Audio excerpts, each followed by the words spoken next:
Hello, ഞാൻ Sherin Davis. ചെറുതും വലുതുമായ സേവിങ്സിലൂടെയും ഇൻവെസ്റ്റ്മെൻറ്റിലൂടെയും ഏറ്റവും നല്ല റിട്ടേൺസ് ഉണ്ടാക്കാൻ പറ്റിയ മേഖലയാണ് ഇക്വിറ്റി ഇൻവെസ്റ്റ്മെൻറ്റ് എന്നത്. ഇത് ഞങ്ങളുടെ കഴിഞ്ഞ ഒരുപാട് വീഡിയോകളിലൂടെ ഞങ്ങളിത് നിങ്ങളോട് പറഞ്ഞതാണ്. എന്നാൽ എങ്ങനെയൊക്കെയാണ് നമുക്ക് ഇക്വിറ്റി ഇൻവെസ്റ്റ്മെൻറ്റ് ചെയ്യാൻ പറ്റുന്നത്? ഇന്നത്തെ ഡിസ്കഷൻ ഇതിനെക്കുറിച്ചാണ്. So welcome to our channel the Money കോൺട്രറിയൻസ്.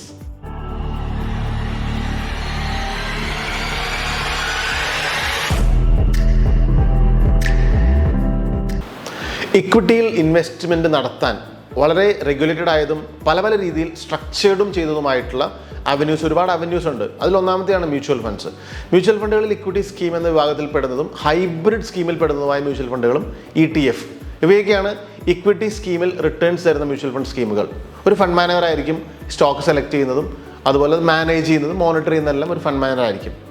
രണ്ടാമത്തെ സ്കീം എന്ന് പറയുന്നത് യൂലിപ്പ് എന്ന് പറയുന്ന സ്കീമാണ്, unit linked insurance plan. ULIP scheme എന്നത് ഒരു ഇൻഷുറൻസ് വിത്ത് ഇൻവെസ്റ്റ്മെൻറ്റ് എന്നതാണ് അതിൻ്റെ കൺസെപ്റ്റ്. എന്നാൽ ഒരു യൂലിപ്പ് സ്കീമിൽ പലതരം ഫണ്ട് ഓപ്ഷൻസ് ഉണ്ടാകും.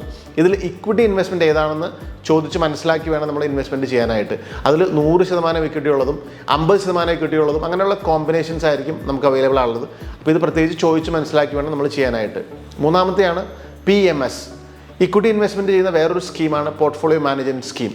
ഒരു പോർട്ട്ഫോളിയോ മാനേജർ ആയിരിക്കും ഈ ഫണ്ട്സ് എല്ലാം മാനേജ് ചെയ്യുന്നത്. അടുത്താണ് private equity investments, PE investment.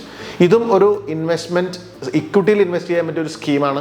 ഇതും ഒരു ഫണ്ട് മാനേജർ ആയിരിക്കും ഇതും മാനേജ് ചെയ്യുന്നത്. അടുത്താണ് വെഞ്ചർ ക്യാപിറ്റൽ ഫണ്ട്സ്. ഇതും ഒരുതരം ഇക്വിറ്റി ഇൻവെസ്റ്റ്മെൻറ്റ് സ്കീമാണ്. കൂടുതലും സ്റ്റാർട്ടപ്പ് കമ്പനികളിലായിരിക്കും ഇത് ഇൻവെസ്റ്റ് ചെയ്യുന്നത്. വെഞ്ചർ ക്യാപിറ്റൽ ഫണ്ടും മാനേജ് ചെയ്യുന്ന ഒരു ഫണ്ട് മാനേജർ ആയിരിക്കും. അടുത്താണ് ഓൾട്ടർനേറ്റ് ഇൻവെസ്റ്റ്മെൻറ്റ് ഫണ്ട്. ഇതും ഇക്വിറ്റിയിൽ ഇൻവെസ്റ്റ് ചെയ്യാൻ പറ്റുന്ന ഒരു ഇൻവെസ്റ്റ്മെൻറ്റ് ഫണ്ട് രീതിയാണ്. ഇതും മാനേജ് ചെയ്യുന്നത് ഒരു പ്രൊഫഷണൽ ആയിട്ടൊരു ഫണ്ട് മാനേജർ ആയിരിക്കും. അടുത്തായിട്ടുള്ളതാണ് ഏഞ്ചൽ ഇൻവെസ്റ്റ്മെൻറ്റ് ഫണ്ട്സ്. ഏഞ്ചൽ ഇൻവെസ്റ്റ്മെൻറ്റും നമുക്ക് ഇക്വിറ്റിയിൽ ഇൻവെസ്റ്റ് ചെയ്യാൻ പറ്റുന്ന ഫണ്ടാണ്. പക്ഷേ ഒരു ഏർലി ഇൻവെസ്റ്റ്മെൻറ്റ് ആയിരിക്കും. ലിസ്റ്റിംഗ് ഒക്കെ ചെയ്യുന്നതിന് മുൻപായിരിക്കും സാധാരണ ഒരു ഏഞ്ചൽ ഫണ്ടിൽ നമുക്ക് ഇൻവെസ്റ്റ് ചെയ്യാനായിട്ട് പറ്റുക. ഇത്രയും പറഞ്ഞ സ്കീമിൽ ഒരു മാനേജർ ആയിരിക്കും ഫണ്ട് മാനേജ് ചെയ്യുന്നത്. ഇനി നമുക്ക് സ്വന്തമായിട്ട് ഇൻവെസ്റ്റ്മെൻറ്റ് ചെയ്യണമെങ്കിൽ അതിന് നമ്മളെ സഹായിക്കാനുള്ള പ്രൊഫഷണൽ സർവീസുകൾ നമുക്ക് അവൈലബിൾ ആണ്. അത് ഒന്നാമത്തെയാണ് റിസർച്ച് അനലിസ്റ്റ് എന്ന് പറയുന്നത്. ഇത് രജിസ്റ്റേർഡ് ആയിട്ടുള്ള ഒരു നമുക്ക് നമ്മളെ സപ്പോർട്ട് ചെയ്യുന്ന ഒരു തരം സർവീസാണ്. ഷെയർ എപ്പോൾ മേടിക്കണം, എപ്പോൾ വിൽക്കണം, അല്ലെങ്കിൽ ഏതൊക്കെ ഷെയർ മേടിക്കണം, ഏതൊക്കെ വിൽക്കണം, ഇങ്ങനെയുള്ള ഇൻഫർമേഷൻസ് തരുന്നവരാണ് റിസർച്ച് അനലിസ്റ്റുകൾ. രണ്ടാമത്തെയാണ് ഇൻവെസ്റ്റ്മെൻറ്റ് അഡ്വൈസർ. നമുക്ക് ഇൻവെസ്റ്റ്മെൻറ്റ് ചെയ്യാനായിട്ടുള്ള സ്റ്റോക്ക് സെലക്ട് ചെയ്യാനും ഒക്കെ സഹായിക്കുന്ന പ്രൊഫഷണൽസാണ് ഇവരും തന്നെ. പിന്നെ ഇവരെ കൂടാതെ നമുക്ക് വേണമെങ്കിൽ സ്വന്തമായിട്ട് പഠിച്ച് നമുക്ക് ഇൻവെസ്റ്റ്മെൻറ്റ് നടത്താം.